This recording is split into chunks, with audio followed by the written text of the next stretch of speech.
Labas vakaras, Evangelija be cenzūros jūsų namuose, Ramūnas Arvydas ir... Sveiki, brangieji, Rolandas. Šiandien vėl visi kartu džiaugiamės tą galimybę vėl išeiti ir atnešti tą naujieną arba naują žinią, kurią mes atnešam necenzūruotai. Arba, Arvydai, žinia kitaip. Arba žinia kitaip. Ir praeitoje laidoje mes dalinomės tema, ar tas pats Dievas iš Seno testamento atkeliavo ir atėjo į Naują testamentą, kurį mes jį skaitome ir kuriuo mes dalinamės, ir galbūt ta pasaulėžiūra kaip tikinčiųjų yra ir suformuota tuo įvaizdžiu. Ir turiu tokį klausimą visiems mūsų klausytojams.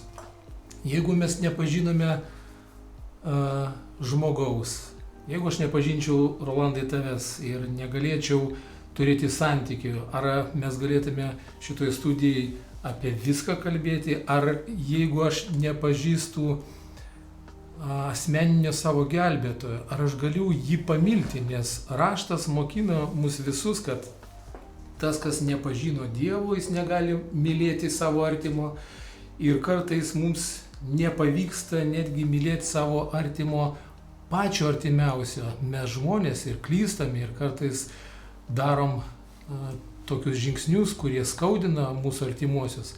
Tai kaip daugiau arba kaip labiau mes galime pažinti arba mylėti, nes tokie įsakymai Dievo yra: mylėk savo Dievą visų savo protų. Kaip mums pažinti tas, kuris siūlosi būti mylimas, jeigu mes jo nepažįstam, arba mūsų supratimas, Rolandai, yra visiškai toks teorinis arba teologinis, bet mus tai kviečia pažinti meilės šaltinį. Ir mes su tavim kalbėjom praeitoj laidoj, kad tie du asmenys iš Senojo ir Naujojo testamento, jie kažkaip tai nesulimpa. Aš galvoju, žinai, tu dabar kalbi, ar tas pats, aš galvoju, kad tas pats Dievas ir Senajame ir Naujajame testamente, tik tais mes jo veiksmų planus ir rezultatą skirtingai vertinam, nors ten aprašyti tam tikri reiškiniai, ir mes uždavėm klausimą, ar tikrai tas pats Dievas gali elgtis skirtingai. Kai raštas sako, kad Dievas yra vakar, šiandien ir per amžius tas pats. Ir kuris nurodė iš tiesų, koks jis yra, jisai sako, aš esu meilė, tai kaip iš meilės gimsta smurtas, tai tokių klausimų yra.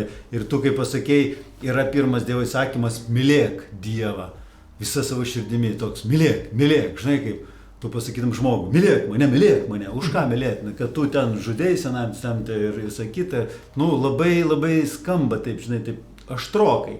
Bet mes kaip krikščionis arba, sakykime, dauguma, mes pratę ginti. Kaip ten bebūtų, mes įpratę ginti. Taip, viskas yra įkvėpta ir čia yra nekvestionuojama ir negali būti kitaip. Nors mes turėjome laidą ir pasakėme, kad iš tiesų yra parašyta tai, kas Dievo įkvėpta, šito laikykis. Tai reiškia, yra ir neįkvėpta Dievo. Ir iš tiesų, pranašai, jeigu skaitysime Senajame testamente, iš tiesų, kai buvo įkvėpti, jie kalbėjo dalykus, kurie ir išsipildė.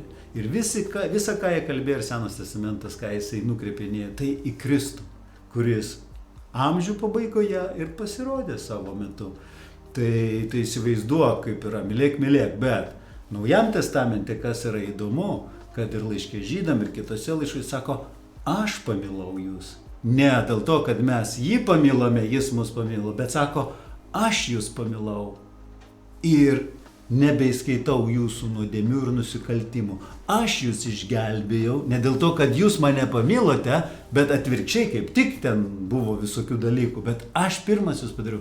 Tai vat išraiška Seno testamento ir Naujojo testamento, ir mes matome, kad tam testamente buvo reikalavimas vienoks, Naujam testamente reikalavimas kitoks, nors Dievuje nei šešėlio, sako Jokūbas, keitimosi. Tai čia klausimas tiesiog pamąstymai. Tai tavo puikus toks ir atsakymas yra, Rolandai, kad susimastytume ir atkreiptume dėmesį į tai, kad tie du, kaip ir uždaviau klausimą, personažai, jie skiriasi savo veiksmais, jie skiriasi savo darbais.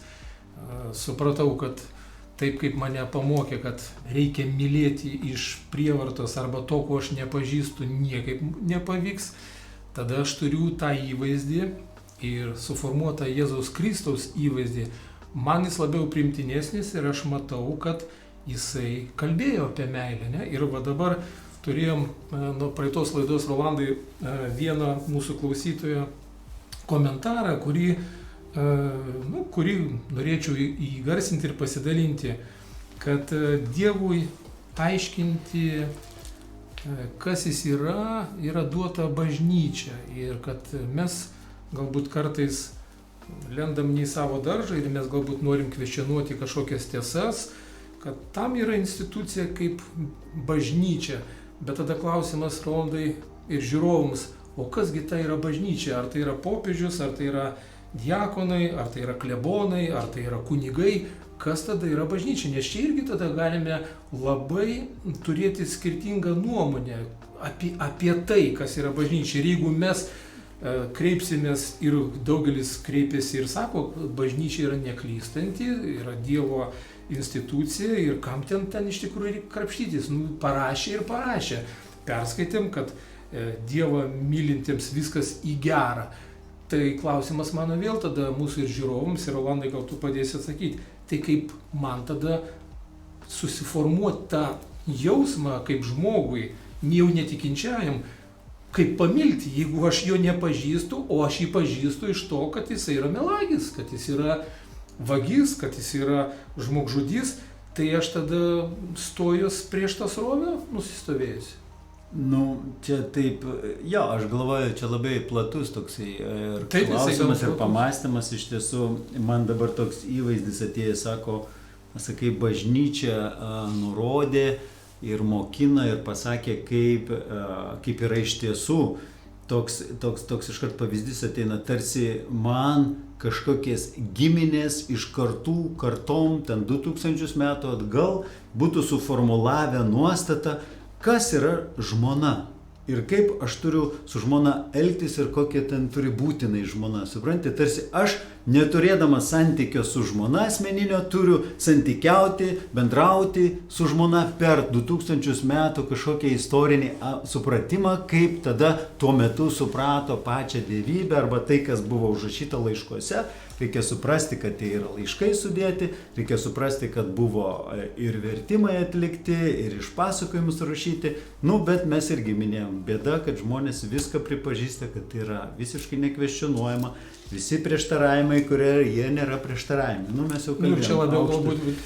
Jo, tai šitai vietai, ką noriu ir grįžti, kad va čia galbūt ir yra didžiausia, didžiausia suklupimo akmuo, kad mes neįpratę arba, labai pasakyčiau, įbauginti esame uždavinėti klausimus ir kvestionuoti tam tikrus netitikimus.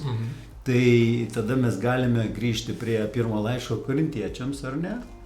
Kur parašyta, kad jūs turite Kristaus protą. Ir tai yra, man atrodo, 2 skyriui, neklystu, 16 eilutėj. Sako, jūs turite Kristaus protą. Ir nereikia, kad jūs kas mokintų, Jonas sako, nes pati dvasia ir Kristaus patepimas, kas yra charizma, artima žodžio charizmui, graikiškam žodžiui, kas yra malonė, dovana arba gebėjimai, ar ne? Ji įves, sako, šitą charizmą, šitą dovaną įves jūs. Ir jeigu mes sakome, kad einame į intimius santykius su kažkuo, tai mes turime jį pažinti, mes palaikome ryšį. Reiškia, mes bendraujame ne per organizaciją su savo žmona ar per kažkokius giminės ir artimuosius, kurie nubraižė kažkokias gaires, ar ne? Mes turime ryšį su juo. Nors mes irgi po vienos laidos gavom repliką, kad jau tipo, kaip mes čia bendravime su Dievu. Atsiprašau, bet čia jau yra labai intimu ir sakrališka ir kiekvienas mes kūrime būtent savo ryšį su Dievu ir jau čia tikrai būtų sudėtinga, tą visą klausimą. Bet gerai, tada grįžkime prie to, sako, ar ne, kad einame prieš daugumą. Dar yra toksai, kad yra nusistovėję, bažnyčios tėvai yra susakę. Tai tada iš karto galime grįžti ir prie Kristaus. Grįžkime istoriškai. Ar tikrai Kristus buvo daugumos atstovas, kai atnešė šitą revoliucinę žinią? Kai jisai pasakė, jūs nepažįstate manęs nei dangiškojo tėvo. Ir mes galėtume skaityti, nežinau, ar mes skaitysime iš Jono Evangelijos 8 skyrių, kur Jėzus konfrontuoja su fariziejais, rašto aiškintojais, tuo metu iš visuomenės, sakykime, atstovais. Ar mes eisime, skaitysime? O jeigu neskaitysime, prisiminsime. Galbūt, Rolandai, čia tau ir prieštarautų arba pasakytų, bet tai čia stadija to susikūrimo, tai yra pirmieji žingsniai ir galbūt tai natūralu yra, kad tai buvo, kad Jėzui reikėjo tai patirti, nes tai buvo per pranašus išpranašauta. Aš galbūt galėčiau biškį padėti mums tam pokalbį ir pasukti, o tada jeigu mes su tavim kaip ir atskiriam tas dvi, įvardinkim tas asmenybės, tai kas tada buvo Jėzus ir kas jis toks yra, nes iš apaštalų rašto mes žinome, kad tokia kaip, ne tokia kaip forma, bet tai yra, kad mes esame naujas kūrinys Jėzui Kristuje.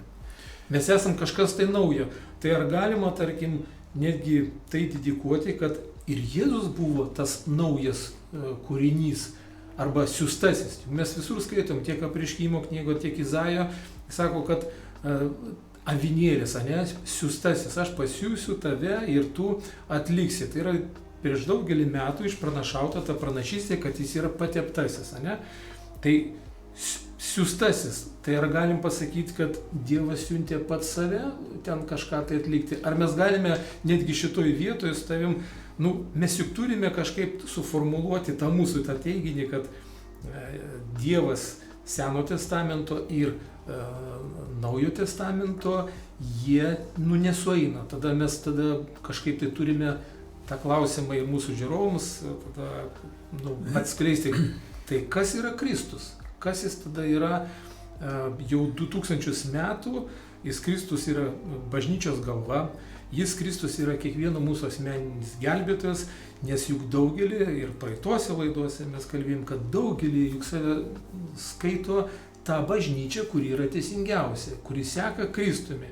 Ir visi turi savo tą vadinamą kryptį, turi savo matymą ir Dievas visur yra įvardinamas kaip tas pats šiandien vakar ir mes minėjom. Jisai tas pats. Jo, tu čia taip įdomiai, taip bandai išprovokuoti momentą, bet aš galbūt bandysiu nuosekliai dabar susidėlioti tai, kad tu tarsi klausai, tarsi ir teigiai. Galbūt grįšiu prie to, kad Kristus ir Dievas tai yra dvi skirtingi asmenys ir dvi skirtingos asmenybės. Tai, kad jie kitokie, kad vienas blogas, kitas geras, čia kaip geras ir blogas policininkas, sakyčiau ne. Kaip ir pasikartosiu, ir Jėzus pats jisai sakė, ką aš girdėjau, mačiau tėvą darant, darau jo darbus.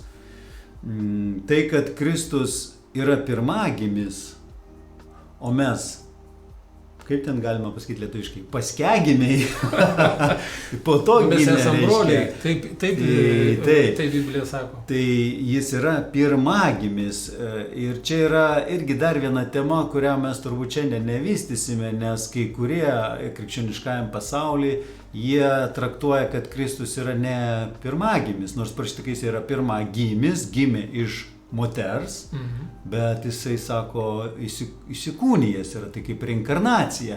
Tai krikščionybei dar yra toks rebusas išspręsti ir apsispręsti, ar Kristus vis dėlto gimė, ar reinkarnavosi Dievas į kūną. Tai čia yra kita tema, bet jos nelieskime, bet vėlgi užduokime savo klausimą, ar reinkarnacija ir gimimas yra tapatinama. Tai čia kaip ir praeitoj laidai sakiau, aukštas mažylis arba garbanotas plikius. Ir visa kita, kai bandome sudvejinti ir tikrai tada atsidurime toj dvasiniai šizofrenijai, protas mūsų yra susidvejinęs ir mes tada nebesuprantam ir ginam viską absoliučiai, nes reikia ginti. Reikia ginti Bibliją. Biblijos nereikia ginti, sako, Dievas nereikalauja mūsų pastangų ir nereikia, kad jas kam čia ir netgi patarnautų jam, nors mes sako, Dievui tarnaujam. Čia kita vėl tema tokia. Tai aš galbūt taip sakyčiau, bet aš dar norėčiau grįžti prie tos vis dėlto, kodėl mes, kaip ir irgi, beveik nuolat kiekvienoje laidoje pasisakome, brangieji, kad mes rizikuojame taip pat. Tarp drąsos ir kvailumo, nedidelė riba. Ir šitoje vietoje vėlgi grįšiu prie to, sakykime, Kristus pirmasis žmogus buvo, kuris, sakykime, žiūrint per krikščioniškai kontekstą, kuris pasipriešino masėms, pasipriešino nusistovėjusiems naratyvams, mokymams. Toliau mes galime žengti toliau į viduramžius, yra 1500, ten dabar neatsimenu, kelintais ten metais, tiksliai 50, nežinau, Liuterį prisiminkim. Kuris irgi iškalė tas tezės, prikalė prie bažnyčios durų, žinomas 95 tezės. Ar jisai buvo daugumos atstovas, dabar klausimai, jis irgi pasipriešino prieš, sakykime, tuometinę religinę santvarką ir jisai išstojo. Ir tada jį daug kas laikė irgi įvairiai, turbūt ir kritikos susilaukė, gaila tik, kad nebuvo šitų socialinių medijų, tai jis tikrai būtų irgi gavęs labai daug komentarų, turbūt surinkęs visokių, žinai, patiktukų, ištiktukų netgi. Tai dar vienas dalykas, toliau žiūrėkime ir apaštalas Paulius, kuris nebuvo apaštalas, jisai buvo Saulius, jisai buvo olus, fariziejus, rašto žinovas, prie Gamalelio kojų užaugęs. Olus rašto vykdytojas, įstatymo vykdytojas, Mozės įstatymo vykdytojas. Ir kas atsitiko, žiūrėk, pakeliui į Damaską su juo. Apšvieta. Čia tiems, kurie sako, kaip čia bendrauja su Dievu. Jis taip pabendravo su Kristumi, jam Kristus apsireiškė. Ir kas įvyko jo gyvenime?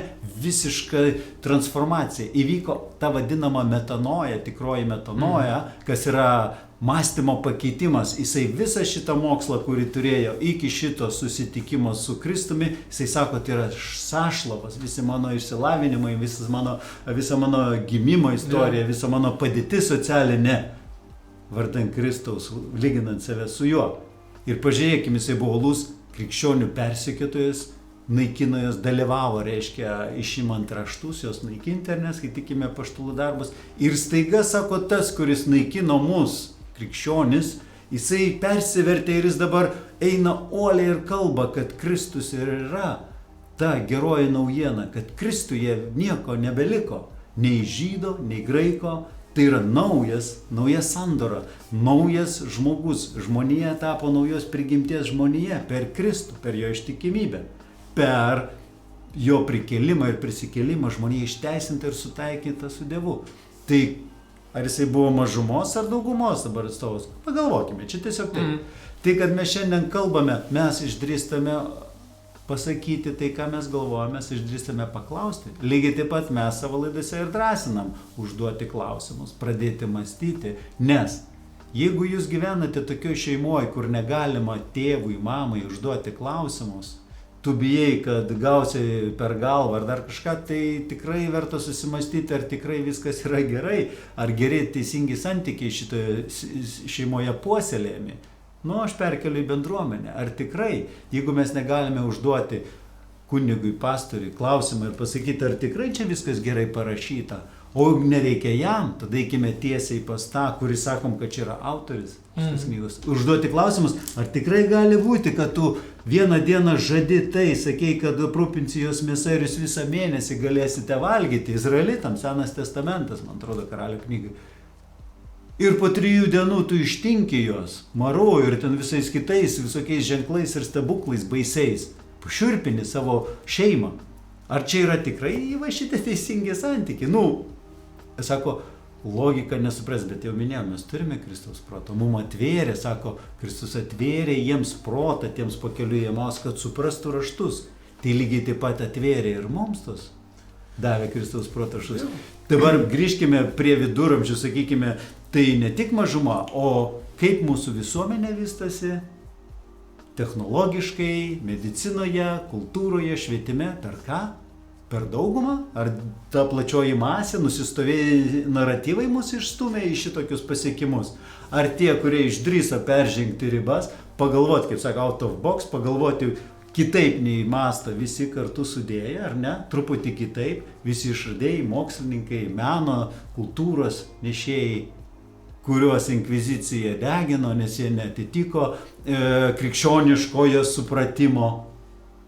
Grįžkime prie to, turbūt mes, jeigu taip būtų nebuvę, kad nebūtų bažnyčios atskyrę nuo valstybės valdymo, mes turbūt po šiai dieną, nežinau kiek stipriai, bet labai, manau, net daug būtume nutolę nuo viduramžių ir kaip tie amišai Amerikoje, ar ne, kurie gyvena pagal senas tradicijas, biblinį pažodžiui, sakykime, vykdo Bibliją, važinėja su arkliukai, su karietom, rengiasi ten iš tų rūbų, kur patys susiaudžia, patys pasiva. Visiškas, kaip sakyti, amžių pradžia.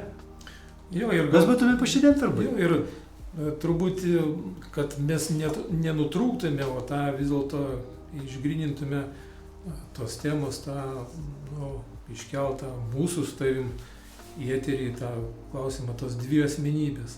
Kartais, aš manau, sunku yra netgi priimti ir Naujojo Testamento Kristaus įvaizdį, nes mes jį irgi turim susiformavę per Evangelijas, per tam tikrus laiškus, o kaip ir juokavom su tavim praeitoj laidoj, Apreiškimo knyga vainikuoja Kristaus tą triumfą, kada jis ateis vėl pasiimti savo bažnyčios ir bus vis dėlto atskirti tie žmonės.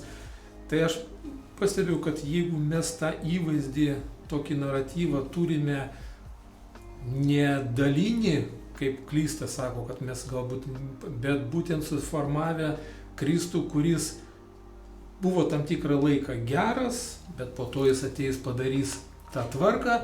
Ir šitą žinią, aš manau, žmonija, ir ne tik žmonija, o didžiąją dalį žmonių ir pastato į tokį kaip aklavietę.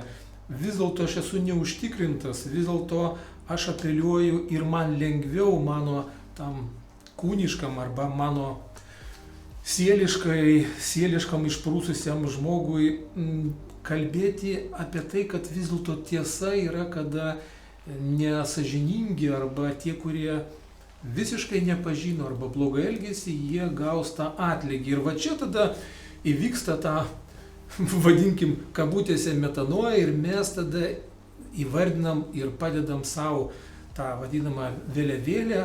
Aš esu bendruomenės 2000 metų eros padarinys, tai, ką bažnyčios tėvai pasakė ir tai, ką dabar aš galbūt skaitau ir galbūt kažkur tai aš einu ir klausau, tai yra mano išganimo, pavadinkim, armija, ne, yra tokia išganimo armija. Ir viskas tvarkoj, bet aš manau, kad ir, kaip minėjau, tol, kol mes su tavim nesigilinom ir negirdėjom tam tikrų dalykų, mes juos ir neaptarinėjom, mes galbūt ramiai gyvenam ir tam pavyzdys yra ta Apreiškimo knyga, kada jinai buvo tokia užgesinta, nuraminta, po to jinai tapo tokia viešesnė, įsidrąsino žmonės ir ten atrado tokių savo pateisinančių dalykų. Aš einu į bendruomenę jau 30 metų, su manim viskas bus turbūt, aš tikiuosi, bus gerai. Tie kurie nie ir tas likutis, kuris išsibarstė kažkur, tai jau jiems bus blogai. Mes taip mąstome, nes mus suformavo evangelinės tiesos, arba mūsų pačių naratyvai, bet tada kaipgi, Rolandai, tada padėti žmogui ir tą vietą iš korintiečiams tu minėjai, kad šventoji dvasia jinai mus įves. Kodėl tada tam tikrą laiką, ilgą laiką mes su tavim kažkur tai netose tiesose buvom ir dabar sakom, kad mes bandom su mūsų žiūrovais dalintis tą tiesą, kuri mus padarė geros nuotaikos, laisvus, padarė išdava iš to, gera nuotaika, optimizmas, pasaulėžiūra visai kitokia, baimės tas nebuvimas ir iš tikrųjų tai yra tai, kas dabar yra. Ir mano, ir tavo, ir aš pažįstu ne vieną žmogų, kurie mąsto visai kitaip. Bet kaip tada mums labai gražiai arba labai delikačiai, galbūt kaip ir pasakytų, tai kodėl jūs šitaip kalbate, juk jau viskas yra pasakyta, yra rašto vieta, žodis yra rėma, žodis yra neatsiejamas ir jisai parašytas ir kaip tada mums šitoj vietoj toliau bendrauti. Mes galim su tavim, juk čia šitoj laidoj mes atvirai kalbam su žiūrovais ir jie išsako savo nuomonę. Yra tie, kurie pritarė mums ir yra tie, kurie nepritarė. Ir tiems galbūt... Ir tai yra gyvenimas. Tai yra gyvenimas. Bet mes dalinamės iš to, ką... Ir iš tikrųjų, gal Arvydai, aš įsiterpsiu ir pasakysiu, kad mūsų tikslas tikrai nėra pateikti tai kaip absoliučią tiesą, tai ką mes šiandien diskutuojame, ką mes dalinamės. Mes dalinamės savo supratimu, savo pamastymais ir iš tikrųjų, kaip ir Paulius savo laiške Korintiečiams yra pasakęs, kad mūsų pažinimas yra tik dalinis ir tik tai, kai pasirodys Kristus, mes tada pamatysime viską plačiai. Bet ką aš matau, bėda yra kame, irgi tavo tas pastebėjim sakant, kad kiekviena bendruomenė ar denominacija ar kažkokia doktrina, jinai teigia, kad mes geriausiai atspindime Dievą ir išreiškime jį ir geriausiai suvokime ir reiškia, traktuojame arba dėstome žodį. Ir čia yra iš karto užprogramuotas konfliktas, nes būtinai atsiras kitas, kuris sakys, ne, aš geriausiai žodį dėstau ir suprantu ir mūsų doktrina yra teisingiausia. Ir iš to yra konfliktai. Ir kaip Jokūbas sako, iš kur kyla tarp jūsų ginčiai ir karai, ar ne iš jūsų užgaidų. Prašote, sakote ir negaunate, nes tada prasideda dalybos, žmonių dalybos, bendruomenė, nei kita, prasideda kontrolė iš tikrųjų. Man šitoje vietoje, tai kaip aš sakau, kiek tikinčiųjų, tiek denominacijų iš tikrųjų. O iš tiesų turėtų būti, kas tu esi, kokios denominacijos. Mes esame Kristaus. Tiesiog Kristaus. Nes mūsų santykis yra su juo. Ir atsakant į tai, kaip pažinti ir kodėl mes galbūt jau nebe taip mąstome arba nebenorime taip mąstyti, tai turbūt kiekvienas iš mūsų priėjome tam tikrą ribą, kur pasakėme, gana užteks ir mes išdrįsome pasakyti, kad šitas bendras naratyvas, jisai manęs netveda į pažadėtą, kaip sako, Dievo vaikų laisvę ir džiaugsmą. Ir aš nerandu savyje dangaus karalystės principų, kas yra teisumas, ramybė ir džiaugsmas, o atvirkščiai turiu nerimą. Tai įsivaizduok, ką tu sakai, kad žmonės eina į bažnyčią, daro kažką ir jie nedaro dėl to, kad yra išgelbėti, jie daro, kad išsigelbėti ir jie nėra užtikrinti, ar po mirties nueis į dangų ir susitiks su Dievu. Ar tai yra dangaus karalystės principai, nors Jėzus pasakė, dangaus karalystė jau yra tarp jūsų ir jumise. Ir tai nėra lokacija, tai yra būsena. Tai yra būsena, teisumas, ramybė ir ateina džiaugsmas, kai tu tą visą supranti. Ir tiesa, sako, padarys jūs laisvus, ar ne? Taip. Ir kaip Žanas Žakas Ruso yra pasakęs, kad sako, laisvė tai nėra daryti tai, ką tu nori, brangus žmogau. Taip. O laisvė yra nedaryti to, ko tu nenori. Va čia ir yra laisvė, kai aš turiu jėgos ir gebėjimo nedaryti tai, ko aš nenoriu. O čia yra laisvė. O laisvė nėra eiti nuodėmiauti, kaip sako, malonė, tai yra laisvė, bilietas į nuodėmę, ne? Laisvė nuodėmiauti. Tai nėra abonentas nuodėmė, ne jokių būdų. Čia, man atrodo, replikuoti, čia turbūt daug kas mėgsta skaityti klasikinius žanrus arba istorijas, tai ten ir buvo, kad imperatoriai ir karaliai, jie taip tą raštą ir iškreipdavo, eidavo, puldavo ir popiežiai į nuodėmę, kad apsireikštų Dievo malonė. Nes mes taip skaitome, ne? Ten, kur apstu nuodėmės, ten dar apsčiau malonės. Ir tas vadinamas Olivier, jisai tęsiasi. Ir vėlgi, kaipgi galima nepaprieštarauti arba pasakyti tai, kad mes nesutinkame tai, kas prieš jau 2000 metų yra traktuojama, nors istorijos bėgiai yra iš tikrųjų labai gražių renesanso laikotarpio, kur buvo daug tikėjimo, daug visai kitokios inspiracijos, negu taip mes, kaip ją mums dabar pateikėm tos lėkštutės. Nes iš tikrųjų ir minėjau praeitoje laidoje, kad kanonui susiformuoti reikėjo beveik 400 metų. Ir jeigu mes gilinamės ir jeigu mes norime pažinti tą siųstąjį ir netgi nukeliauti į tos pirminius raštus, ko mes su Rolandu niekad neatmetėm, kad Senasis testamentas jis mums duoda suprasti kontekstą viso šito, kame mes dabar randamės ir atrasti. Net jeigu jūs mėgstate raštus, jūs galite pasivartyti vertimus ir jūsų nuostaba, aš jums pasakysiu, jeigu jūs atrasite tokių nesutapimų, tokių interpretacijų arba tokių įdėtų eilučių pagal savo supratimą. Tai tas 400 metų, jeigu mes iš tikrųjų apvalytume graikiškus vertimus, apvalytume ten mūsų brolių katalikų vertimus, mes nustebsime, ką originalas kalba apie Dievo siųstai, ką originalas kalba apie patį Dievą. Ir kada iš šito taško mes pajudame ir mes galime tada komunikuoti, o ne taip pasakyti, kad bažnyčia jau viską įsiaiškina ir mums čia nereikia kelti klausimą. Aš manau, kad daugelį dalykų bažnyčia Rolandai yra jau atskleidusi, jinai taip yra daug ką jau įformatavus ir tas skirtingumas denominacijų arba bendruomenių, kiekvienas atneša kažką tai savo spalvą. Ir tol, kol aš nepažinau tą malonės jėgą, man tai buvo atskirta. Bet šiandien aš galiu matyti katalikuose nuostabių dalykų. Aš galiu netgi drąsiai pasakyti, kad susipažinus su mormonų tikėjimu, žmonėmis, kur buvau susitikęs, aš pasižiūrėjau, kad jie daugiau pažengė drąsoje negu eilinis krikščionis, ką jisai daro. Ir jis supranta, kad jis daro Dievo darbą.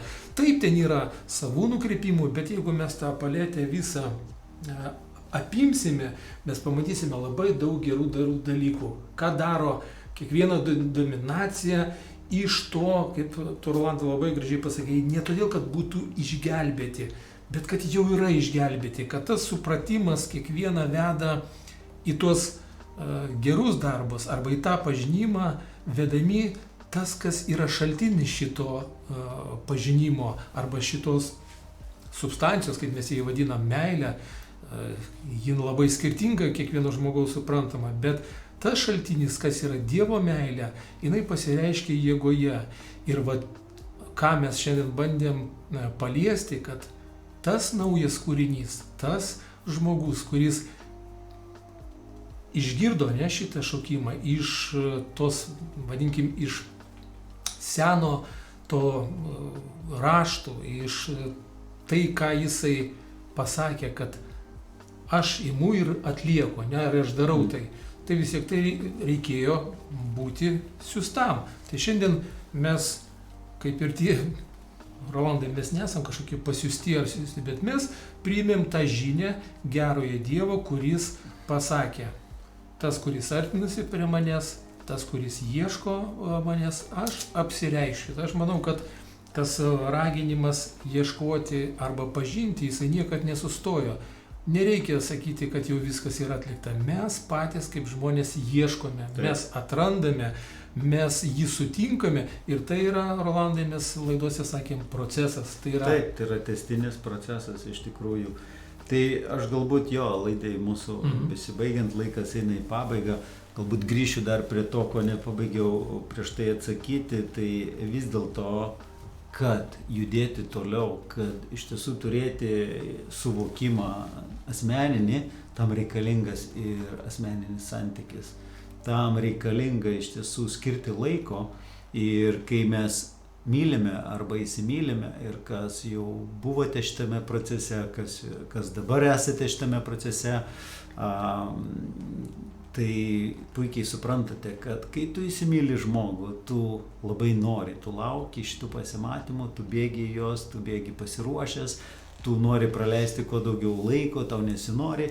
Ir per šitą galima labai patikrinti savo santykį su Dievu arba su Kristumi, sakykime, jeigu taip jau žiūrėti, kiek mes norime leisti laiko su juo, kiek mes norime gilintis į raštus ir per raštus irgi atrasti jo mintis, kiek mes leidžiame laiko, sakykime, apmąstymuose arba, kitaip sakant, ir maldoje, ar ne.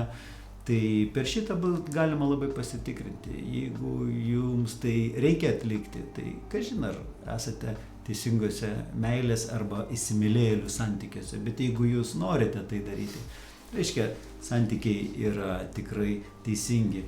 Ir jeigu žiūrėti dar tavo mintis, kad taip labai keistai man pasirodė, žinai, toks vaizdinys vėl susidarė, Dievas, reiškia, Senajame testamente baisus, į naują pareina jau geras kaip meilė, vėl transformacija. Jėzus Naujajame testamente yra geras iki mirties, jisai čia visus, reiškia, gydė ir išgelbėjo, Bet paskui apreiškimo knygoje Jėzus keičiasi savo formatą, jisai tampa nuožmus, geležinė lazda valdantis ir trečdalį ten pasaulio pasiuntęs išžudyti. Ar tikrai yra logikos ir ar tikrai tai yra meilės santykiai, kai aš atiduodu savo sūnų tam, kad visus išgelbėti, o paskui kažką pats žudau. Tai čia yra vėlgi į logiką, į kritinį mąstymą apeliuoju. Sakau, turėkime asmeninius santykius ir nereikės, kad kas jūs pamokintų, nes pats jo patepimas arba charizma iš tiesų atskleis apie save, apie tai, kas jis yra ir iš tiesų, ką Jėzus nuveikė ir kokią misiją atliko čia žemėje. Manau, kad mes savo žiūrovų neišgąsdinom ir nepapiktinom. Laidai baigiantis norėčiau palinkėti. O jeigu ir papiktinom, ir tai praeis. Viena iš didžiausių baimių žmogui yra suprasti, kad jis ilgą laiką klydo. Tai yra vieno iš žymių aktorių Keanu Reeveso žodžiai. Tai linkiu pabėgti nuo šitos baimės, atrasti tiesą, atrasti tikrąją tiesą ir būti jos pagautu. Ir tada eiti su ta tiesa ir kaip raštas mus mokina būti malonių kvapų visiems aplinkiniams. Tai linkiu jums gero savaitgalio, geros nuotaikos ir susitikime sekančiose mūsų Evangelija be cenzūros kanalo laidose. Ir ruoškimės rinkimuose, kurie ne už kalnų. Rinkimams. Taip. Sudie brangieji, iki susimatymo. Gražaus savaitgalio.